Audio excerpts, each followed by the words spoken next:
Good evening, everyone, and welcome to another Pride Perspectives conversation with our community.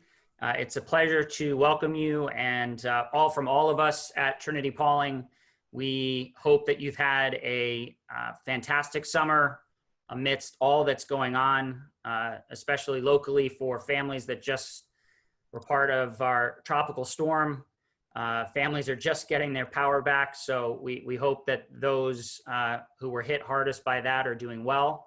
But just an overall welcome from our community. And we're excited to talk to you about the opening of school. And we know that we had one of these a couple weeks ago, but obviously there's been other good developments, and we'll talk to you about that. But as we know from the webinars we've had thus far, there is a Q&A button that you can utilize, and we will get to additional questions throughout the evening. But we want to thank you for all the questions that have already come in. We have a great group of participants, and the questions that have come in have really formulated what we're going to talk to you about tonight. So thank you so much. And before we get into it, I just want to introduce the panelists that you see in front of you.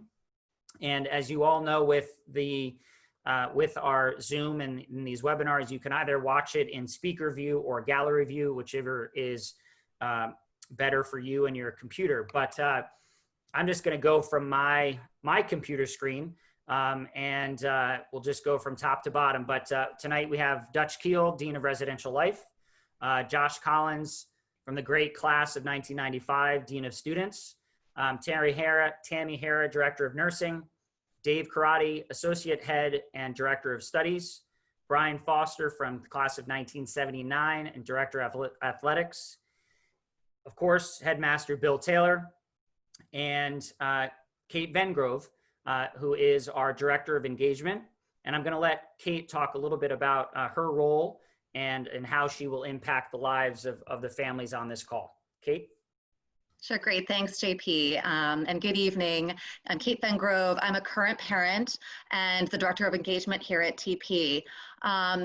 So I just want to let you know that we are dedicated to keeping you in the loop and informed throughout the year. I know this is going to be a very different year than any we've ever experienced, but we're here for you. And to that end, once school starts again, we will resume sending our weekly parent e-newsletter, the Pride Post, and that'll help to keep you updated on campus and student life. And some of you may have visited here, but on our website, the parent portal is a really great resource with lots of information. There's also an inquiry form on there. So if you have any questions, feel free to fill that out and send it in, and we'll get your questions answered. And your son's advisor can also be a really great source of information and can help to answer your questions as well. When we get to September, we will send out an email and invite you to a virtual Pride Parents Association meeting. And there you can learn more about ways that you can get involved with the school remotely this year. And we hope you'll join us for that. So I think that's it for me for now. And I look forward to keeping in touch with you this year. Thank you, Kate. So Headmaster Taylor, the plan for the opening of school, many of our families received this a couple of weeks ago. It was circulated to families and also to the state of New York last month. What were some of the driving forces in the plan? Sure. Well, first of all, good evening, everybody. Thank you for taking part of your evening to be with us this and joining these webinars. We've benefited from your input and appreciate those of you who submitted questions that have helped shape this presentation. You know, I would like to say perhaps at the outset, what shaped this plan is something that is relevant to something I mentioned at, I think, maybe the very first one of these Pride perspectives. And that is that this plan is reflective of the tension that I think we all are experiencing in figuring out what is a problem and what is a dilemma. And I think what you see in this plan is what we all have have sort of come to understand that we're, while all of this is a problem, it's more of a dilemma than it is a problem, because problems have solutions, and the solutions to these problems have, many of them have not yet materialized. So it remains a dilemma. And why is that important? Because dilemmas are forces that one must manage through, one must learn to cope through. They require resiliency, they require flexibility, they require vision, planning, discipline, and flexibility, nimbleness. And so we're in the midst of this dilemma. So you see in this plan lots of different factors. You also see things that could change, and very well might change as conditions change. You've perhaps heard me speak of this coming year metaphorically as a bridge, and that's the plan is called A Bridge to the Future. And what is meant by that image is that this year is a bridge to the other side post-pandemic. And so the school year, while we're on this bridge, is going to look different. It's going to feel different. We know that there is going to be uncertainty and anxiety. We all feel that. I feel that. And that, I think we have to acknowledge that that's part of managing and coping our way through this dilemma. So how we sort of cope with that in a community is by being engaged and by communicating and by reaching out. And the school has and will continue to facilitate ways for you to reach out to your son's advisor, through other people, through means of asking questions and forums such as these. But we want to have you be engaged, and that is why it's so wonderful to have Kate here with us this evening and to hear from her. So part of this plan, as you've read, you undoubtedly you've not seen the term bubble in this plan, because we're not creating a bubble.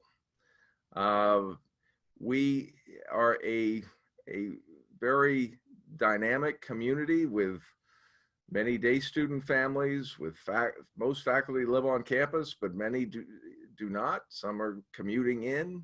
We've got staff members who come in from outside. So we were unable to do what the NBA did, and that is to create a bubble that everybody's inside of it and everyone stays inside of it. So what this plan does illustrate, though, are ways that we can operate in a community here in a form and fashion where people can be distant. People are operating with the best of precautions, with face coverings, with hygiene, sanitation, obviously with a strong reliance on testing, health screening, in isolation and quarantine plans, as I mentioned, hygiene and sanitation, the creation of teaching and learning vehicles that are flexible and dynamic. That's the sort of the nature of this hybrid approach to teaching and learning, and leveraging the advantages of the campus. And as I've mentioned in other sessions, those advantages have proved to be very helpful in the creation of this plan. So what do I mean by that? We've got close to 250 acres on campus. We have dormitories that, by the way they're designed, can be subdivided into dorm units that can keep people in smaller groups and to limit the interaction of students in a dormitory. Some schools have several large buildings that serve as their residence halls. And we have a couple of those, but we also have many smaller buildings, and some of those can be divided sort of in half, Dunbar South, Dunbar North, Hastings North, Hastings South, Johnson 1, Johnson 2, so forth like that. Even Cluett, our biggest building, and Star, a building of equal size, can be divided into units as such. And that's what we've done through the residential plan to try to limit the interaction. So those are the factors that have driven this plan, and our purpose tonight is to dive a little deeper into those factors, guided by the questions that you have submitted to us. So with that said, JP, I'll throw it back to you. Thanks so much. So Tammy, we're going to start with the health center, which I think is probably the most important aspect right now for a lot of families. But Bill underscored the importance of our testing strategy. And can you discuss the strategy that was put in place in greater detail to help the families understand what we're doing and why we're doing it? Sure. Well, good evening. I hope you are all staying well and keeping hydrated, keeping your hands clean, wearing your face masks. As we know, COVID-19 can be, people with COVID-19 sometimes are asymptomatic. So testing can often catch someone who has COVID-19 who may not show symptoms. So our testing program is robust, and we are expecting both day and boarding students to arrive to campus with a negative COVID test already done. So already completed at home, that data uploaded into the Magnus portal, and you will begin to get prompts to do that probably this evening. We've opened that up, and unfortunately you may get a notice every day, but that's just to remind you that it needs to be done. And so we are asking families to do this to so that we can monitor what's happening in our community. And we will also test when your student gets to campus. So we'll have a negative test. You're going to upload that to Magnus. You're going to bring a hard copy with you. And then when you arrive to campus on the date to be determined, your son will be tested then. Once the test is gathered, we will ship it to our big lab in Boston. Once they receive it, it's a 12 to 24 hour turnaround time in which we will have results. And at that time, I think like I said before, we will be able to breathe a sigh of relief that everyone's been tested twice.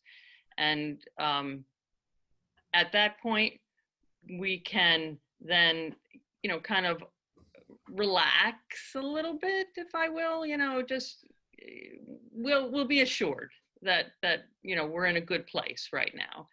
And then we'll have something called assurance testing. And assurance testing or surveillance testing will take place with approximately 20% of the population randomly. So it could be day students, it could be boarding students, it could be faculty, it could be student-facing staff members. I'm not 100% sure how we're going to, randomly gather these names. We'll figure that out as we go, but it's going to be a random sampling of how our campus is doing. And the same thing, we'll take the testing, we'll ship it off, and we'll have the results back in 12 to 24 hours.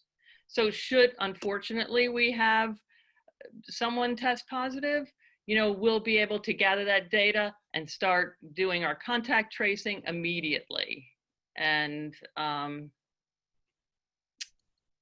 don't know, any other questions on that, JP? Well, I think just as you know, the 4 to 7 days, that I think one of the questions that was is it within 4 to 7 days before arrival, or just, you know, it's Right, right. All right, let me explain. Some of the testing is taking longer. Some people are having difficulty getting testing done within, in that period of 4 to 7 days before they get onto campus. So what my suggestion is that you contact your healthcare provider wherever you may be getting that testing done, find out what their turnaround time is. For instance, if you call your doctor's office and they say, oh, our turnaround time is 7 days or 10 days, then I would recommend you schedule that appointment, let's say 12 to 13 days before you're scheduled to be on campus. You can get to the doctor, you can get the test done, you can get the results, and you can upload them and then safely come to Trinity-Pawling having, done all those requirements. perfect. Does that make sense? Yeah, and just as a reminder, this first test that the families are getting will be prior to arrival, and then every student, depending on their arrival date, is also getting a test at school. Every student, every faculty member, every staff member is going to be tested. Correct. And one thing that needs to be said, and we'll have more information about this, is when people come back to campus and they receive their test, we have a very quick turnaround, 12 to 24 hours. But in that window, people will need to be in their quarantine in their room. Correct. And we'll provide food for that 12 to 24 hours. But that will be the way to know that we've created a baseline. Correct. And that baseline is going to be exceedingly important to know. And to underscore, this is day students too. Day students will be tested, and we will ask day student families to also create a quarantine situation for their son at home for that 12 to 24 hour period. And Tammy, can you just mention the type of test that we'll be doing when they arrive? That's the PCR test. That's the molecular test that we'll send off to the lab in Boston. Yep. And that is just that for non-molecular sciencey people, that means the nasal swab? That's the lower anterior nasal swab. Yep. Mm-hmm. Okay. And we're also working very closely with a lab to acquire testing so that we have it here on campus. And it's with great hope that we have this testing ability on campus, hopefully in the fall, so that, it should, we will always have the capability to test someone with symptoms, but we're hoping to be able to test students or anybody with symptoms and get the results right here within 30 minutes. Great. So that's our hope. So 2 more questions for Tammy. And parents do not need a test to drop their sons off. Correct. Okay. And then also there's been talk of the flu shot. Can you just talk a little bit about that requirement? Well, yeah, we're in a community setting where we're very close to each other, and we want to keep this community safe and healthy, and to reduce risk of any outbreak of significant illness. We're asking that students get the flu shot this year, and faculty and staff. Right. And if a family can't, for some reason, a pediatrician says, I can't get it to you before you arrive on campus? We'll have it here. Yep, okay. As we always have. Yep. Great. So Bill, thank you, Tammy. We probably will be coming back to you at some point, but Bill, you mentioned something about quarantining. And can you talk a little bit about how the school's handling the students who are coming in? As many of us know, New York has over 35 states in hotspots areas. Can you talk about that 14-day quarantining? Sure, and we'll use this term quarantine, and after the beginning of school year, that term is going to mean something different than it does at the beginning of the school year. But at the beginning of the school year, we obviously will be complying with the New York law of travel advisory that requires a 14-day quarantine in a safe state, non-hot zone state for 14 days. Now, New York State will allow that quarantine to be split. First week could be spent in another non-red state, in Connecticut or New Jersey or Massachusetts, and the second half of that could be on campus. But we do have the capability of having somebody come on campus for 14 days, and that window would open on the 22nd of August. We have communicated, though, and I want to be just upfront that it's going to be hot. It's going to be hot, and and it's going to be not the way that anybody would want to begin their school year. But we know that some people are going to have to, and we will work within the confines of what we can do within the state guidelines to make this as preferable and palatable as possible. We will bring food to the rooms where students will be. We will work to advise them what to bring to help make the 14 days or the 7 days as palatable as possible, fans and things of that nature. We are allowed to have students go out and take walks, but they can't interact with other people when they're in this period of quarantine, but we'll work out, a schedule on that. And we are sort of bound by the expectations of the state with this.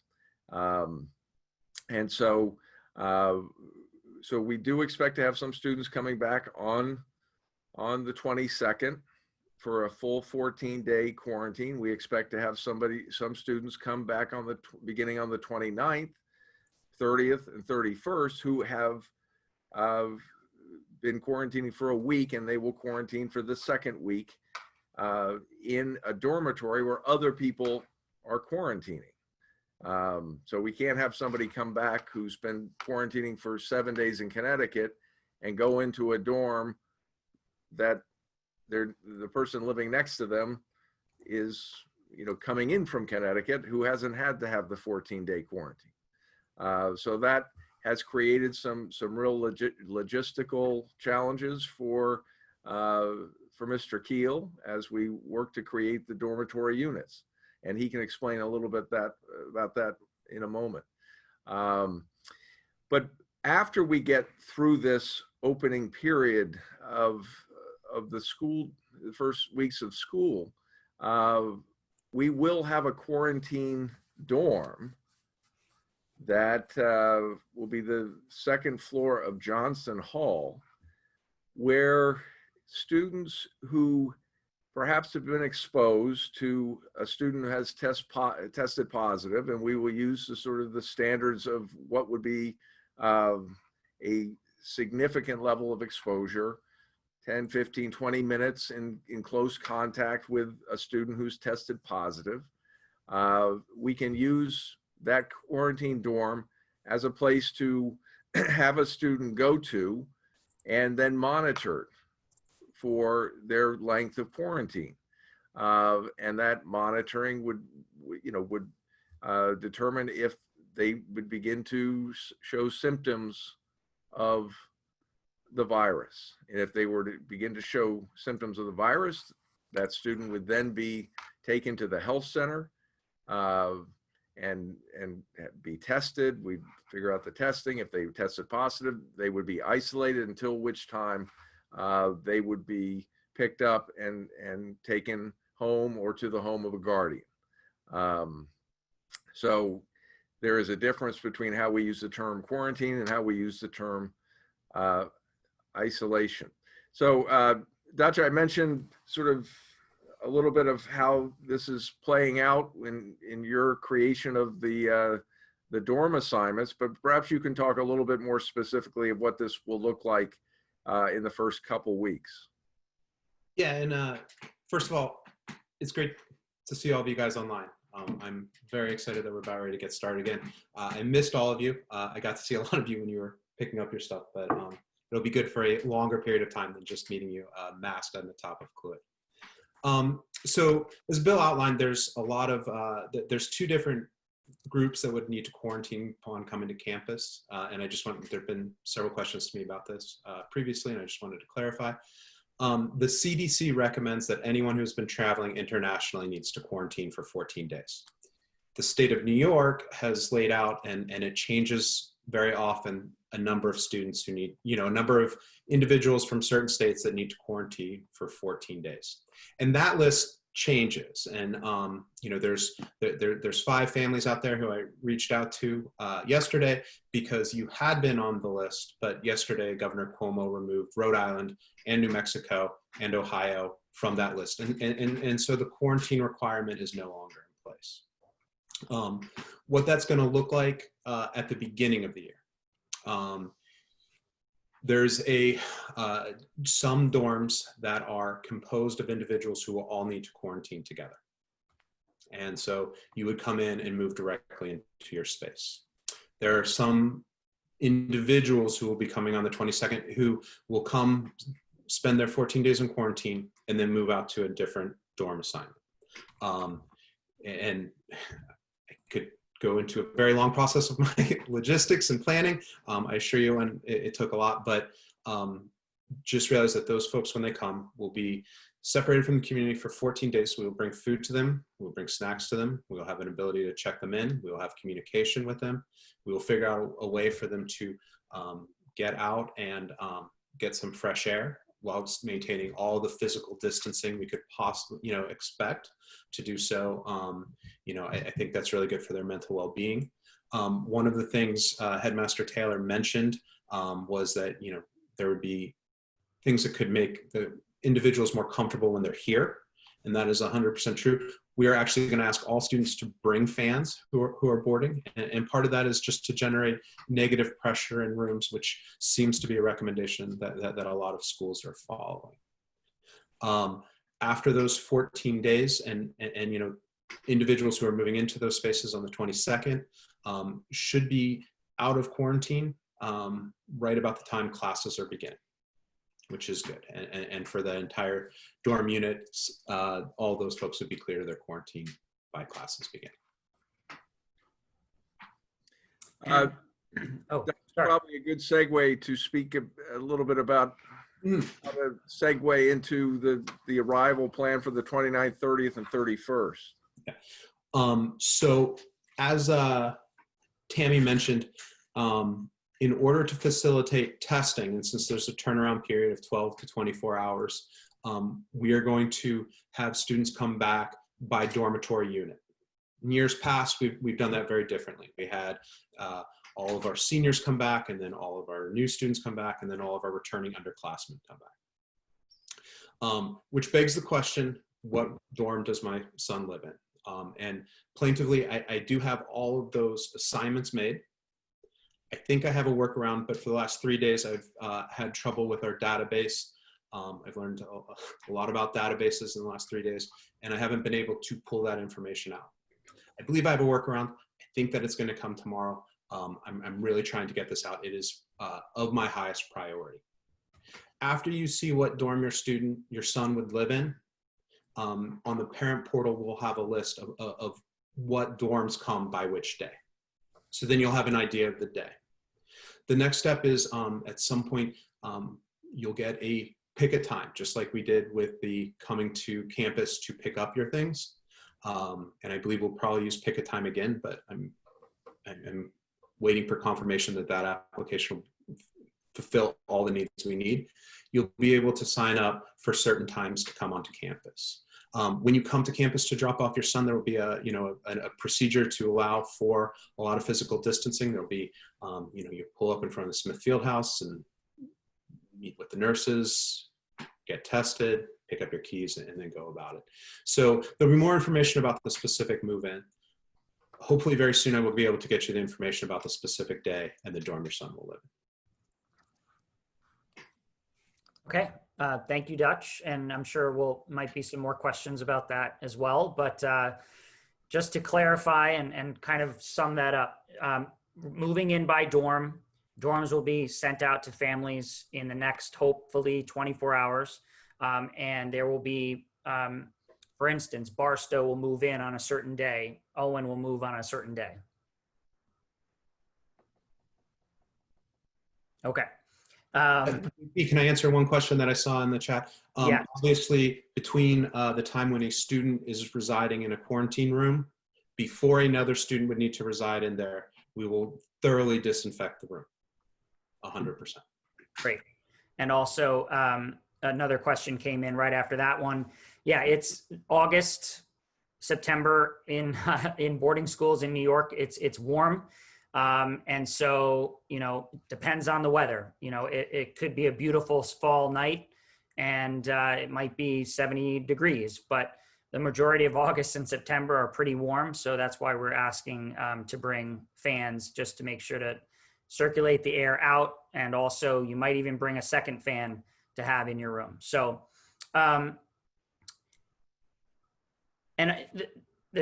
one of the aspects of the plan, Dutch and Mr. Taylor talked about boarders remaining on campus for the first month of school. And can we talk about a little bit how that is going to look? Sure. The reason that that provision is in the plan is to make sure that we're operating within an abundance of caution, that we're going to work to implement these measures to create a baseline. And then we want to get as much mileage out of that baseline as we can while we monitor what is going on in the surrounding area, what's going on campus, and then be able to make determinations, after the month of September, of how we're going to sort of broaden our level of interaction for the boarding students. And I know that there are a lot of questions about the day students and how their interaction is going to be, and we're going to get to that. But Dutch, if you want to chime in with what this first month is going to look like, and Brian Foster can also speak to things that we will be able to leverage in the nice weather months of the physical aspect of our campus to get kids outside and active. Looking at the first month, it's been really nice to work with and bounce ideas off community, a task force of folks who are putting together some ideas of how we can be around other people, or outside, away from other people. And we've recently purchased a gigantic outdoor screen. I'm told it's 25 feet diagonally, so we can begin to show movies out there. We can go fishing. We can go out and throw frisbees at disc golf. Within this, we have the ability to unplug, or allow kids to unplug, to get outside. And that's going to be one of the first and foremost encouraging things that we're trying to do. Some activities will be different.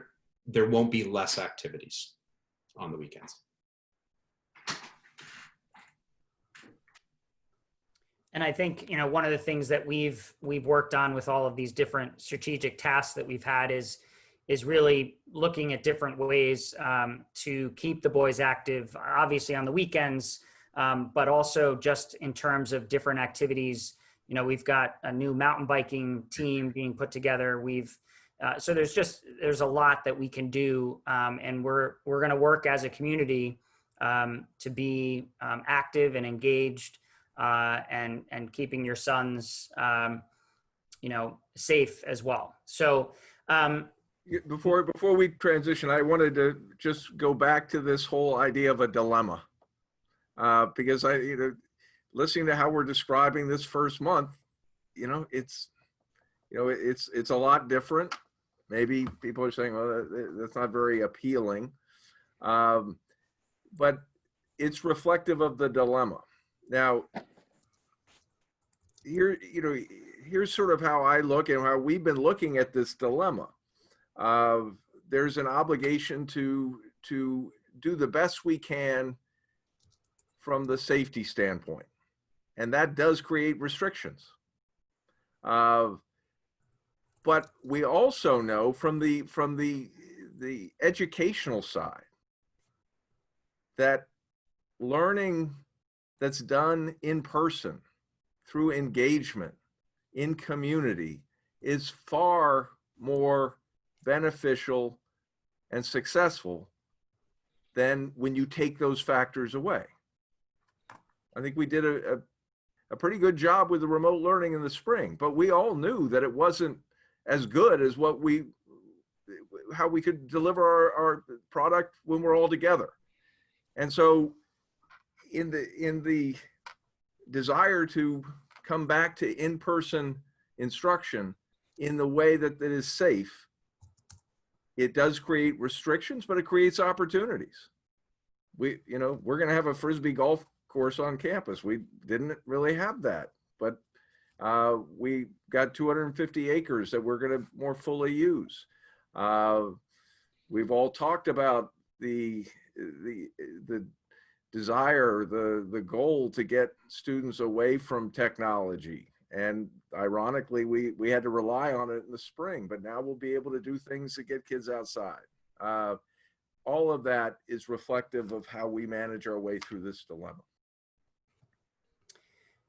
So we're going to switch gears a little bit to the academics, which is one of the main reasons we are all at places like Trinity-Pawling. So Dave, can you talk a little bit about, and I know that you talked about this a couple weeks ago, but the hybrid approach, the size of the classes, the social distancing, mask, and so forth. Yes, hello everyone, welcome. Yeah, as JP said, hopefully one of the main reasons your sons are all going to be here are the classes and the academics. We want to obviously, as Bill said, have our classes be in person and continue to be as instructive as they have always been, but more importantly, safe. So our academic task force throughout the summer, we changed the academic schedule, which went from 7 periods to 8, which will make each period less dense in the classroom building. But we also added 3 lunch blocks, periods 3, 4, and 5. So the lunchroom will be less dense because our round tables of 10, which used to seat 10, will only be able to seat 2. So we have many of them, but by having 3 lunch blocks and lunch being located not only in the dining hall but in a grow-up pavilion, we will be able to be social distancing at lunch. All of the classrooms have been set up so that the class size meets the social distancing requirements of 6 feet. I go over there a couple times a week because, as you can imagine, as more students are enrolled, that changes my stats on how many kids are in each class, and I move things around a little bit. But at this point, we're in good shape in terms of that. So the classrooms will be socially distanced. We'll be using Microsoft Teams as our learning management system, which will be similar to the student portal that your sons who have been here before have used. But through Microsoft Teams, the students will have their assignments on Microsoft Teams, resources from their class on Microsoft Teams, their ability to do their homework through Microsoft Teams and be graded in that fashion. Each class will be recorded for the students who have to learn remote, especially many of our international students. Each class will be recorded. We put a great deal into technology over the summer, where each classroom has an OWL camera, which will allow us to video each of those classes live. And each classroom will have a large screen TV. So if an international student is in class, he will be on the screen, so his peers that are actually live in class will feel like their classmates are there and not, hundreds and thousands of miles away. So we made that tremendous enhancement to the classroom. We feel right now that we should be wearing masks in the classroom. So it's kind of a double safety there. Not only are the desks socially distant, but the students will be required to wear masks, as will the teacher. so that we're in good shape in terms of that and can make sure that the classroom is as safe as possible. And the enrollment is continuing, so I'll be continuing to take a look at those classrooms to make sure we keep at that point in terms of being socially distant. Great. Bill, anything to add on the academic side of things? No, just that the work on this began back in the spring, where we measured the square footage of all the classrooms, all the dormitory rooms. So we've been guided by this distancing protocols, and that's the reason why the schedule had to change the way it did. So so we could create more lunch spaces and so forth. And with the addition of the new technology, we're going to be able to do the virtual for those who will be on, engaging virtually from the outset in a far more dynamic way. And we have moved from Zoom to Microsoft Teams, and that's going to create a much easier way to facilitate the retrieval of the class videos and so forth. So we feel good about the prep work that we've been engaged with. We were doing this simultaneously with operating school in the spring, where we're looking ahead to the future. So Thank you. Thank you. So Josh, we're going to move on to talk about a lot of the questions pertain to day students and how they'll be interacting on campus. You've been leading this task force on day students in this coming year. You were a day student yourself many moons ago. Can you talk about the day student experience and what that will look like? Sure. Good evening, everybody. The day student experience is very important to me. As JP said, being a former day student myself, it was important that my team this summer recognized how important day students are to the community. And we really wanted them to keep that in mind as we were going through these changes. As much as we want to keep the year the same, or at least similar to past years, there are changes. It's going to be a little different for day students. As Dave said, we'll be wearing masks, and we will be wearing masks when we cannot be physically distant, when that's unavoidable, when we're in the academic building or Cluet, the dining hall, learning commons, any of those buildings where we can't be physically distant. That's just part of life right now. And I'm looking forward to that to ending at some point, but to keep everybody safe, that's where we are right now. And as we said earlier, Bill and Dutch talked about restrictions for boarding students on weekends. I know this has come up a few times and people have a lot of questions. The first month of school, boarding students are staying on campus. They're also looking at why can boarding students go home and what can they do on weekends. So there is a little bit of a dilemma there. With that said, we're asking day students to really limit their travel to and from school and limit their activities on the weekends.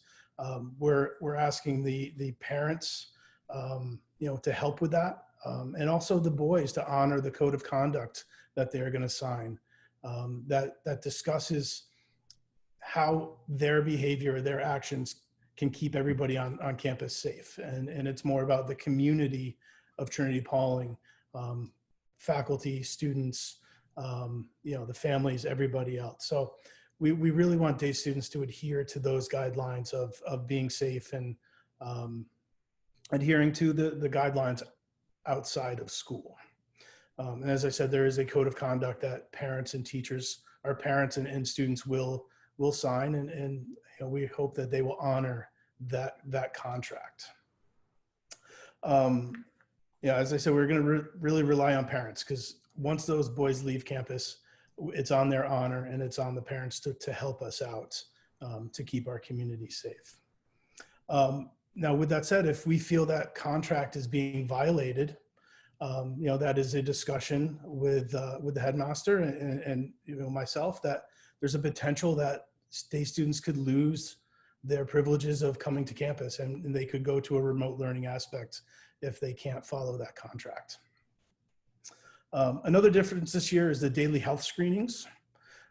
Each student, and this is boarders, faculty, day students, everybody will have a daily health screen through the Parent Square app. You know, each morning, day students will be able to complete the questions that are on the app, as well as take their temperature. And obviously parents could help with that and make sure the temperature is recorded each day. And that data will be sent to me, and I can track all the boys who have or have not completed that task for the morning, which is required each day. And again, that is campus-wide, the community-wide will be doing that. And if a boy does not complete that, the screening, I will know, and they will be removed from class until that is completed. And that's part of the orientation process we'll talk about when the boys are here, and getting them used to doing that. Let's see. I think lastly, I think, again, we want day students to be a part of campus and be part of community life. And to some extent, this is a little bit difficult this year. Day students will have access to lunch at school, but due to the density in the dining hall, day student lunch will likely be in the McGraw Pavilion in the field house. It will be the exact same meal as the dining hall, but again, it's about trying to keep some distance and density down for safety's sake. And we'll cover that with the day students in orientation as well. Now also, again, we talk about density in the dining hall. There are 3 separate servings for lunch. We do not have that capability for breakfast or dinner. And unfortunately, we will not be able to offer breakfast or dinner for day students. Again, it's a density problem, not that we do not want them there. There will be some special circumstances, and there might be a time when a kid has extra help that it can't be done remotely, or there's a drama or a project or something. And we can definitely make accommodations for that. We just ask that, you communicate with us prior, that day. So I'm happy to get, kids dinner, the advisor, we will make dinner happen if a kid can't go home and has to stay late. That's definitely not a problem. Again, I began saying we wanted to keep the year fairly similar. And then I gave you a list of changes and restrictions. So, and I understand, and I'm sure that you're thinking that this may be too much for your son or for you, and, for all those expectations. And I know there could be a remote option. I know Bill, JP, you're happy to kind of list those options for day students if the restrictions are too much for those families or those boys. And I understand that, as much as I want them on campus, but I also understand. But Bill and JP could certainly speak to a remote option for day students. Sure. I mean, that is an option. And I think the previous communication had instructed people to reach out to JP Burlington for information on that. I know I've spoken with some families who have other things going on in the month of September and needed to perhaps go off, or exploring to go off and do things that would involve larger groups of people. And I said, well, the remote option is there. And as I said, we're going to be able to do this in a very dynamic way. As Dave Karate said, these OWL cameras really create a dynamic classroom experience for people who are remote. The camera follows the voice of the speaker. And we've installed large television monitors in every classroom. So the person who is remote is going to be right there, in the class, and can engage in discussion and so forth. So that is an option. And of course, if we are forced to go remote, then everybody will be doing that. And I just have a couple questions that have come in about the temperatures at home. So day students were being asked to take their temperature at home and put it into the parent square. Is that correct? Right, into the screening app, yes. Okay. And then to clarify, and I'm not sure we talked about this, boarding students in the morning, is there a process for them as well? Yes, that will happen in the dormitory before they depart to go to their first, obligation or destination, whether it be breakfast or the first obligation of the morning. Okay. All right. And Josh, testing for day students and arrival date as well. I know this was in the plan, but just to clarify. Right. Day students will be asked to come to campus on September 1st. And that is just a drive-through test, have their tests taken and the registration for that. I know Tammy could explain that process a little bit more. But the test will be on September 1st, and then they will come back to campus for a one-day orientation on September 3rd, and then come back to school on the 7th for classes. Okay, perfect. We're going to pivot a little bit away from the academics and day student conversation and move on to athletics. Coach Foster is here to talk about, I know that his task force was very busy this summer talking about an athletic plan. Coach, you're up. Great. Well, welcome everyone, and thank you for being here.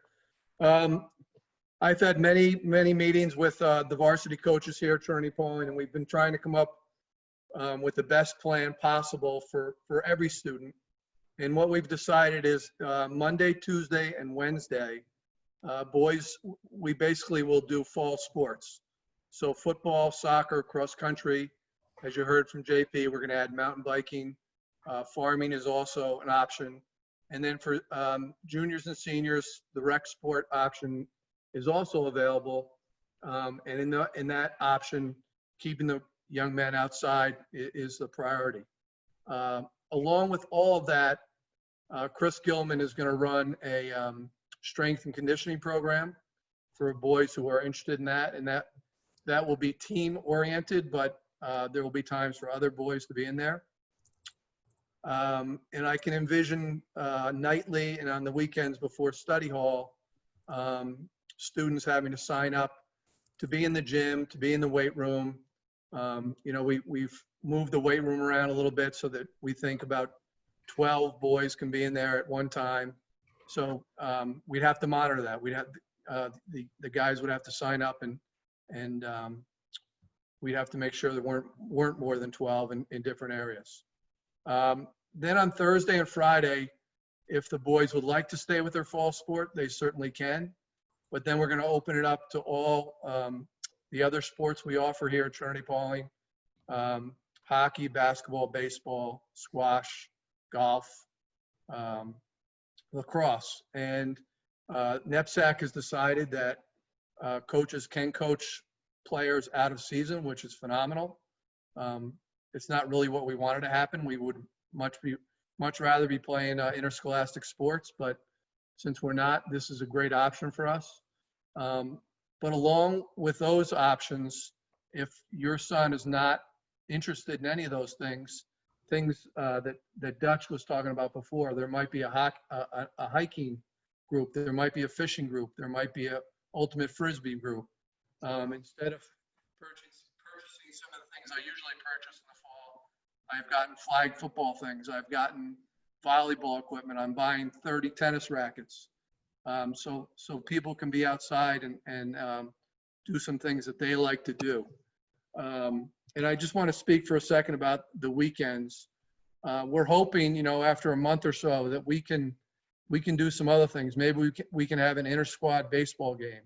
Maybe we can have a 7-on-7 football contest, or some kind of modified lacrosse game, or whatever, where some students can watch, some students can play. We've talked about having a mini track meet just on our campus, or a tennis tournament. And I sort of think about how fun it would be to see the fastest boy from each varsity sport run a race against each other. So we're coming up with all sorts of options. Maybe there's some dorm competitions, whether it's spike ball, volleyball, wiffle ball. But the goal is to have them outside. And as Mr. Taylor said, we are constructing a disc golf, so that will be part of everything. I'm calling it more of an instead of the athletic program, it's really the afternoon programming, and it's going to involve being outside as much as possible. I've talked to Father Lennox. He said it's not going to rain all fall, so we can be outside. But that's really where we're going with all this. Great. And one of the things that I'll mention at the end, but we're going to be sending out a back to school checklist that will have in it a form provided by Coach Foster that will ask you to fill out what sports you'd like to participate in, and so look out for that in the next 24 to 48 hours. We've talked a little bit about obviously the outdoors and getting the boys active, keeping them active, and there's also a question in the thread tonight, but also when families registered, but just the mental health aspect. And Bill, Tammy, Dutch, anyone, to speak to what we're doing on campus already to prepare for the boys, but also this is, as we've all said, this is a different fall, and the boys are going to need us as faculty more than ever. Bill, if you could maybe start and talk about what we're doing to prepare for that. Sure. Well, I think it's multi-layered, multifaceted. It begins with structures that are familiar, the importance of the relationship with the advisor, and having those regular advisory meetings as check-ins, and opportunity for communicating and dialogue and asking questions. How are you doing? How are you managing with all this?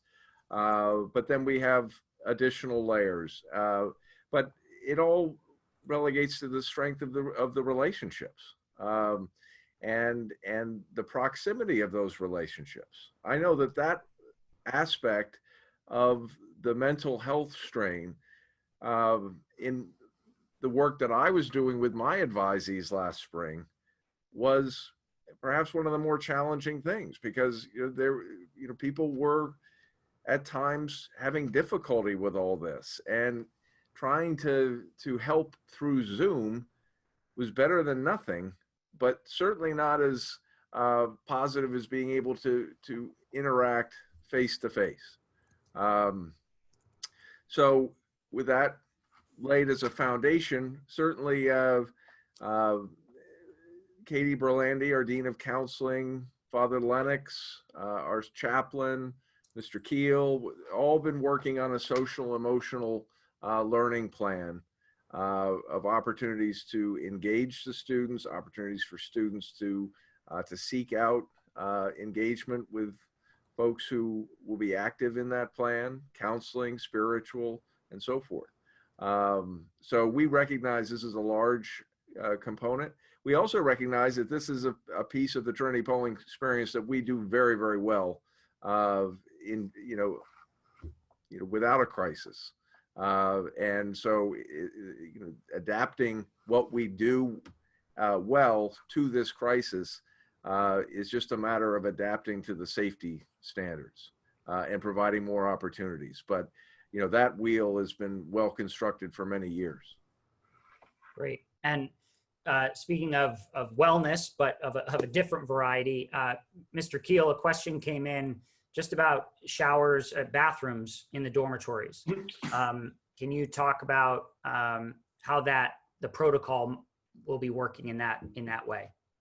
Yeah, in order to increase physical distancing, we are going to have, one of the things we've done is we've broken up our larger dormitories into much smaller units.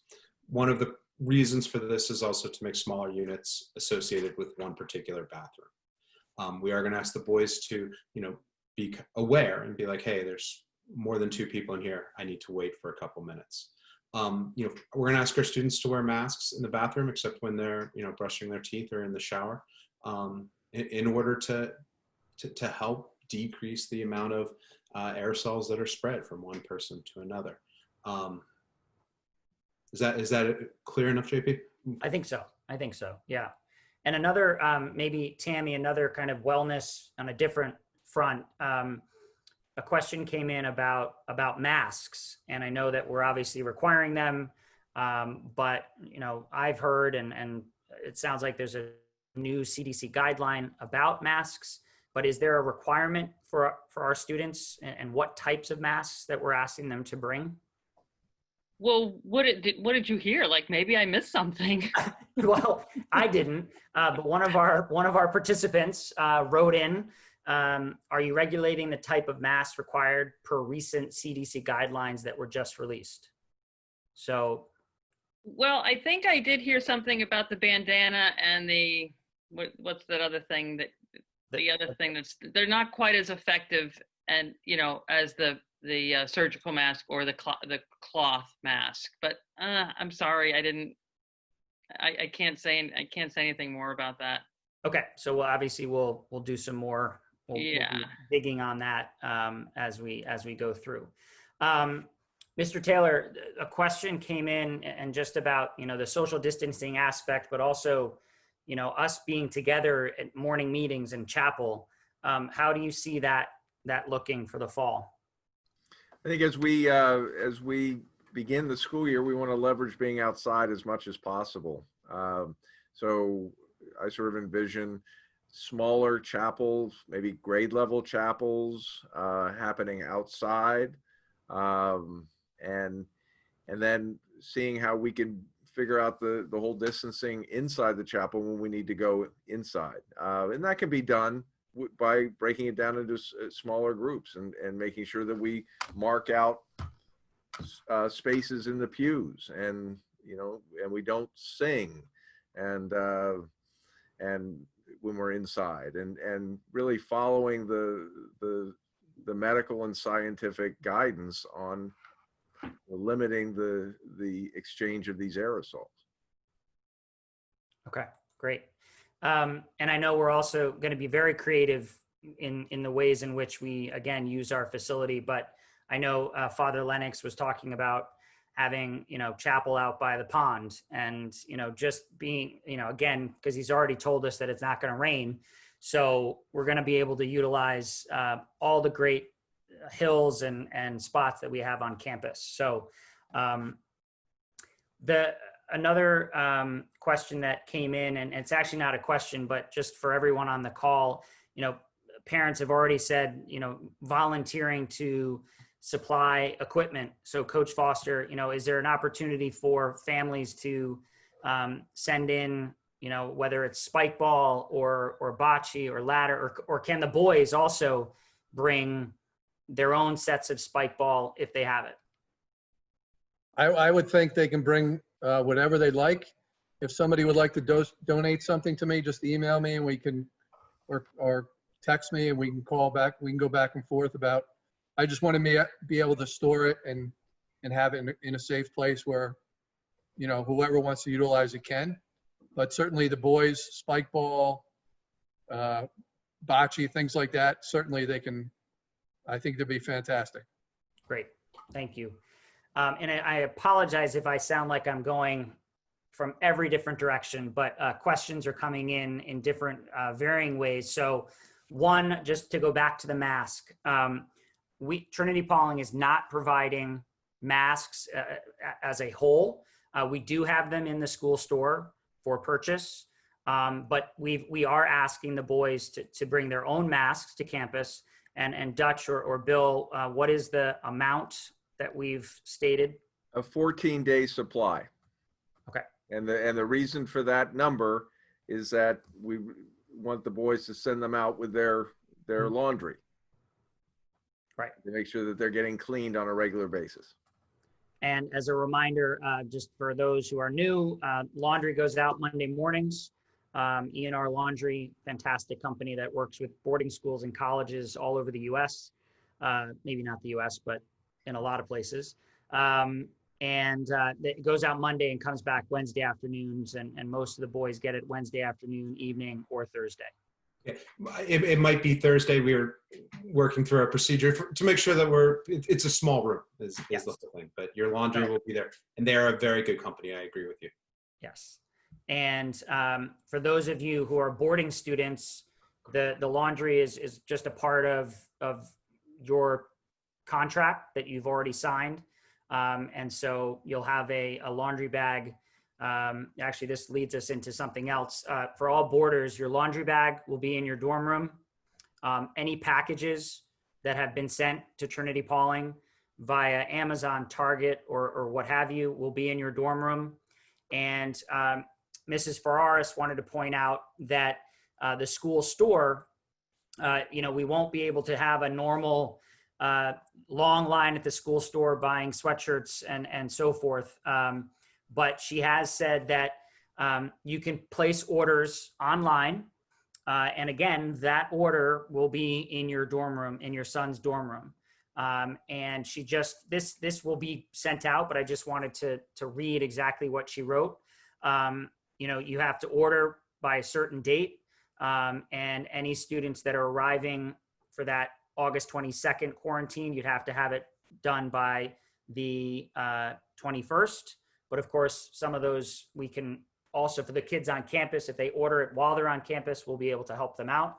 But for you who are arriving the 28th, 29th, or the 30th, we'd ask you to order it, a day before you arrive on campus.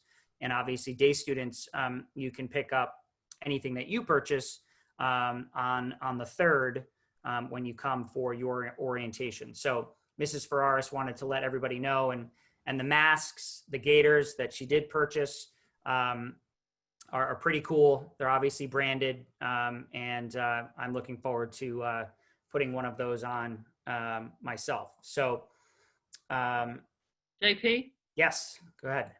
So I did hear a little something about that, the respirator mask. Those are the masks that you see with the little, thing on the side. And from what I understand, the particles, the viral particles can get in and out of that little vent. So we don't recommend that type of mask. And I will say that, if a student were ever to need a mask, we do have masks here. We can provide them with, a spare or two of the surgical masks that we have on campus. But we are asking, obviously, students to bring their own. But, in a pinch, we have supply here. All right. And again, as you can imagine, we're going to be sending out different emails from Trinity-Pawling over the next several days. So please be on the lookout. Obviously, the email from Mr. Keel about dorms, the email, the back to school checklist. And I just want to go over what some of that will contain. Well, it's going to contain everything. It's going to be a one-stop shop for families. So that has links to everything that you need. But one of the things, and I think Tammy would yell at me if I didn't mention this, for those of you on the call, thank you, first of all, for being here. But if you haven't yet, please go to Magnus Health, log in. If you have issues with logging in, let us know. The admissions office can help you. Obviously, we can point you in the right direction, but please log into Magnus Health, follow all of the instructions about physicals, vaccinations, and so forth. It sounds harsh, but we can't let you on campus until that information is done. And the same thing will be for, as every year, we have our technology acceptable use form. Please fill that out. Please have all business office in terms of tuition, your student account, have that all done before arriving on campus. It's all electronical. It all can be done before you arrive. So we're really hoping that we can do that. Student ID cards, another aspect. New students will be providing those to you. Submit a photo. There will be a link on this back to school checklist where you can submit your photo so that the ID card is ready to go when you arrive. If you are a returner and lost it or maybe don't know where it is, we will be able to replace that at additional cost. So parents, it's time to find that ID card so we don't have to do that when we get to campus. But there's a lot on this document that I'd like you to go over and plenty of information that will help you get ready for the start of school. Dutch, Josh, anything else in terms of just reminders? I know Josh, you'll be sending out a letter or a letter will be on the parent portal for day students, but any other information just that we have this group of people? I would just put in a plug that if any year there was a year to pack lightly, I would make it this year. You don't need to fill every space of your room. I think that it's good to simplify and think about what you need. And otherwise, like I'm very excited to see all of you. And I would say, I know there's a lot of questions and concerns with day students and privileges and things like that and restrictions. If you have further questions, please feel free to email me, give me your number, and then we can set up a time to talk and go through, scenarios and questions. So it's a little bit more personal rather than just sort of over the internet. I'm happy to do that. And yes, Coach. Please, please, please bring a couple water bottles. We really don't want to, we're not going to use the Gatorade, whatever, for a whole team. Everybody needs to have their own water bottles. Please. And, before I hand it over to Bill, I just wanted to, we're already in to 70 minutes. And I know we probably could be on here for a lot longer, but I do want to be cognizant of the time. I apologize that we couldn't get to all of the questions, but there is a form on our website where you can reach out to actually some of the people that are on this call right now. The admissions office, I'm here every day and be happy to chat with you about any of the questions that you might have. But the people that you're looking at on this screen will be happy to help with anything that you might need. And I, along with, before I hand it off to Bill, I, along with all of you, are excited to see you. One of actually a heartwarming question came in and was, how many of our boys won't be on campus this fall because of whatever restriction. And it's a good chunk of kids that will be remote in parts of Asia and Europe, the Dominican Republic, that just people that just can't get here for whatever reason. But they will be with us and they will be remote, but hopefully they'll get to campus as soon as we can. And I, just before I hand it off, I'm getting Slade Mead is texting me from afar and talking about SAT and ACTs. Please be in touch with him about those tests if need be. And I'm sure I'm not getting what he's wanting me to say, but he's not part of the panel. So bummer for you, Slade. So with that, I'm going to hand it off to Bill Taylor to close it out. Thank you, JP, and thank you all for being a part of this evening session. The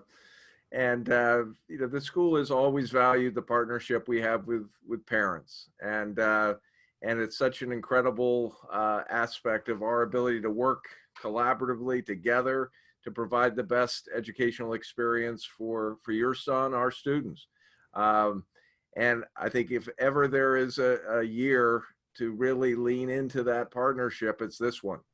And anything that you can be doing in advance of the school year, certainly helping to collect these items that you need and register for magnets and all that is going a long way to advance that partnership. But the theme that your sons are going to hear from us ad nauseam will be the importance of the common good. And that is the structure of this bridge that we've created. It's a bridge to really ensure that we're doing what we can individually and collectively to protect the common good, the health of the common good of this community. And lastly, I will leave you with one sort of educational resource, and that is a test that was done nearly 50 years ago. It's become known as the Marshmallow Test, but it was a test where it provided 4-year-olds with an opportunity to eat a marshmallow, and then the researcher left the room, or the student was said, if you wait 10 minutes, you'll get 2 marshmallows. And so they tested the ones who ate the marshmallow as soon as the tester left, the researcher left the room. And then they waited to see how many people waited the 10 minutes and worked to exercise delayed gratification and get the extra treat at the end of the 10 minutes. But the valuable thing about this test is they studied these people for over 40 years as they grew to adulthood. And there are remarkable correlations of the 4-year-olds who waited for the second treat and what their lives turned out to be.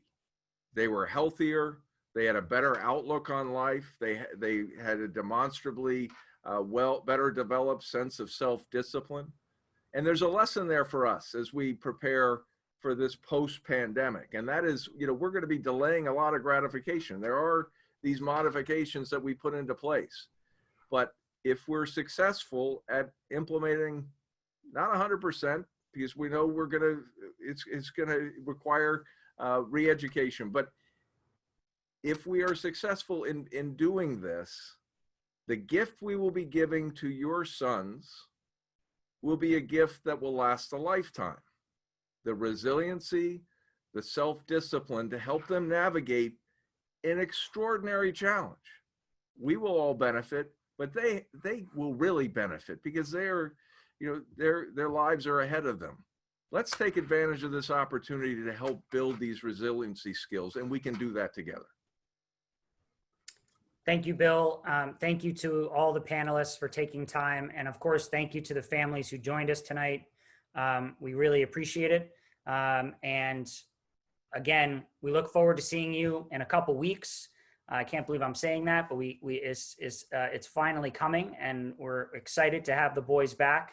But as we finish off the summer, please stay safe and healthy, and we look forward to the next time we get to meet. So thanks so much. Good night, everyone.